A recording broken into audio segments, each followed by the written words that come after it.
Next up, another former five-star, Derrick Brown. We can start with, I guess we'll start with Chad because we saw him kind of grow up in early periods. So talk about Derrick. Yeah, I think it was pretty evident. He was an athletic big guy. The biggest thing I remember about Derek is, my only real hesitation or questions was that he did take plays off. When he wanted to take over a game, he could dominate and truly become that game changer. I don't know if he ever, got bored because of the success he had, but he really put, Lanier High School on the map, which is just a few miles down the road from the powerful program Buford High School here in Georgia. And I remember him getting upset with me back in the day because his profile said Lanier High School in Buford, Georgia. It should have been Sugar Hill, Georgia. He got mad because we were calling him Buford. But he was an elite talent. I thought he was a little bit soft, as far as just strength. But, man, when he wanted to dominate, he could really change a game. And really the same way he did at Auburn the last couple of years. And I'm not surprised at all. He was, I think, a fairly easy call for a five-star defensive tackle. I think he broke a lot of hearts when he announced on signing day he was going to Auburn, not staying home and going to Georgia.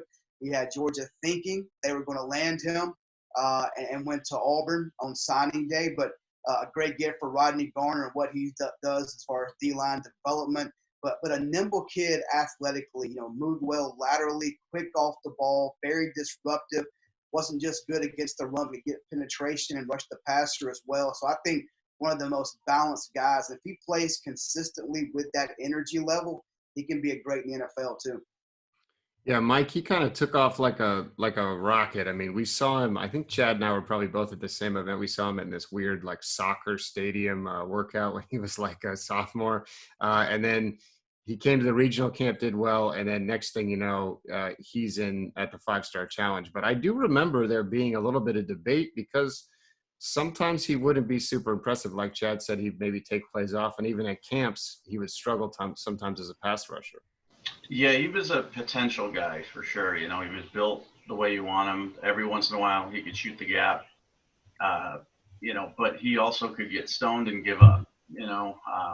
I think he was a guy that got frustrated pretty easily when he was young, when someone, did stop him or gave him a good battle. But we kept waiting for that, potential number one player in the country, because I remember early on we were talking about him as one of the top five players in the country, and we just never saw it consistently. But he was definitely potential-wise one of those guys you just definitely got to give 5 stars to and see if he pans out. And he's had one of the best college careers of a defensive tackle you're ever going to see. And I think if there's one kid in this draft that people are overlooking, that's a no-brainer, can't miss kid. It's Derrick Brown. So, Mike, he was a very athletic. I mean, he was when Chad and I first met him, he was a basketball player too, and he's always been like a freak athlete at his size. What do you think happened with his testing at the combine, though? He didn't. I mean, because we know he did have a tendency to maybe put on a little bit of weight. Do you think maybe that happened ahead of the combine because his numbers were not great? Yeah, I mean, well, he also is a massive kid. I mean, when you compare him to like a Christian Wilkins,